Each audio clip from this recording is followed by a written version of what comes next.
বন্ধুরা, তোমাদের মাথা ব্যথার কারণ হওয়ার জন্য আমি নিয়ে চলে এসেছি আমার 9 নম্বর ব্লগ। তো চলিए শুরু করতে हैं। এই ব্লগে আমি দেখাবো কিভাবে সাজাগুজা করতে হয়, এইটা না, দেখাবো কিভাবে সারপ্রাইজ দিতে হয়, কিন্তু সেটাও তোমাদের না, আমাদের ছোট্ট ব্রাদারের। আচ্ছা, যাই হোক, বুঝতেই পারছো, যাকে আমরা সারপ্রাইজ দিব তার অবশ্যই আজকে স্পেশাল ডে। ভাই, আমরা বাঙালি, আমরা মানুষকে সারপ্রাইজ শুধুমাত্র তাদের স্পেশাল ডেতেই দেই, এছাড়া দিতে পারি না, কারণ আমাদের মানি ইস্যু আছে। যাই হোক, সারপ্রাইজ দেওয়ার জন্য বের হওয়ার আগে আমি আমার ডিসপ্লেটারে সুন্দর করে সাজাই নিচ্ছি। যতই হোক, ওই জায়গায় মেলা ভিডিও করা লাগবে, আর ভিডিওতে আমার অবশ্যই সুন্দর লাগতে হবে, কারণ আই লাভ সুন্দর। শোনাগো আমার বেশি না বইকে মেন পয়েন্টে আসি, সেটা হচ্ছে সাজাসাজির পালা শেষ হওয়ার পর আয়নার সামনে জামাই বউ একটু রং ঢং করে নিচ্ছিলাম। জীবনের উপর দিয়ে খারাপ বাস উঠে গেলেও রং ঢং বন্ধ করা যাবে না, কারণ মন ভালো তো দুনিয়া ভালো।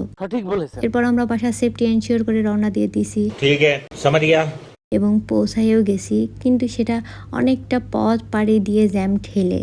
শোনাগো আমার এখানে আসার পর আমরা সবাই মিলে হাতে হাতে কাজ করে নিয়েছিলাম, যেন সারপ্রাইজটা সুন্দর করে প্রেজেন্ট করতে পারি। এই কারণে সবাই মিলে সুন্দর করে কাজ করছিলাম। কিন্তু আজকের প্ল্যানের সব থেকে বড় অবদান ছিল আমাদের ছোট ভাই সিয়ামের গার্লফ্রেন্ড রিভার। মেয়েটা আসলে অনেক পরিশ্রম করেছে, সাথে আরেকজনও অনেক পরিশ্রম করেছে, সেটা হচ্ছে আমাদের ছোট ভাই সিয়ামের বেস্ট ফ্রেন্ড ফারহান। যাই হোক, সাজাগোজা সবকিছু কমপ্লিট হয়ে গেছে, কিন্তু আমরা অপেক্ষায় ছিলাম আমাদের বার্থডে বয়ের। তার কোনো দেখাই মিলছিল না। কথাই আছে না, যার বিয়ে তার খোঁজ নেই, পাড়াপড়শির ঘুম নেই, সেই অবস্থা। ঠিক বলেছেন, আপনার বুদ্ধি ভালো। আমরা সবকিছু কমপ্লিট করে বসে আছি, কিন্তু আমাদের বার্থডে বয়ের দেখাই মিলছে না। এদিকে আমরা বিভিন্নভাবে ক্যামেরা ধরে রাখিছি, বার্থডে বয়ের একদম এন্ট্রি থেকে শুরু করে তার রিয়াকশন সবকিছু দেখবো। এইসব করতে করতেই আমাদের বার্থডে বয়ও এন্ট্রি করে ফেলেছে।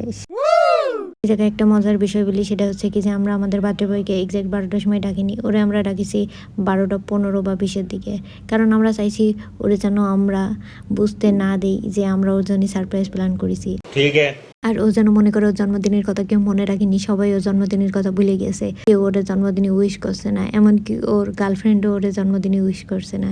এইসব শয়তানি চিন্তা ভাবনা করেই আমরা ওরে এক্সাক্ট টাইমে ডাকিনি। তারে আমরা এক্সাক্ট টাইমে ডাকিনি, এর জন্য আমরা আসলেই খুবই দুঃখিত। কিন্তু সব থেকে বড় কথা হচ্ছে কি যে শেষ ভালো তার, সব ভালো তার। তো শেষটা আমাদের আসলেই অনেক ভালো ছিল, সবকিছু সুন্দরভাবে কমপ্লিট হয়েছে, সবকিছু সুন্দরভাবে হয়েছে। এরপর সবকিছু সুন্দরভাবে রেডি টেডি করে নিলাম বাকি কাজটা করার জন্য। তো আমরা সবাই সিয়ামের জন্য উইশ করলাম, মোমবাতি জ্বালাই দিলাম, যেন মোমবাতির আলোর মতন ওর জীবন আলোকিত হয়। समझ गया। পরে আমরা কেক কাটাকাটি করলাম, কেক খাইলাম, তারপরে সবাই মিলে অনেক আনন্দ করলাম। তো বলেন, আজকের এই সারপ্রাইজের মরাল অফ দ্য স্টোরি কি?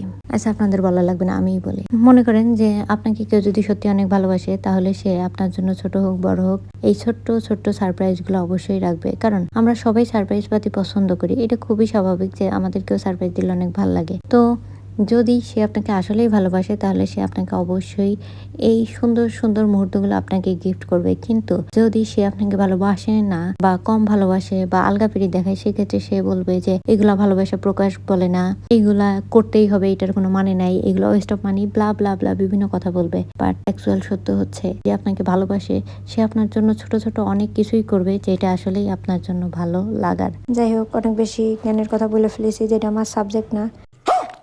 এখন এই ভিডিও যদি আপনাদের ভালো লাগে, তাহলে যা ইচ্ছা তাই করতে পারেন, আর খারাপ লাগলেও যা ইচ্ছা তাই করতে পারেন। ওকে, বাই।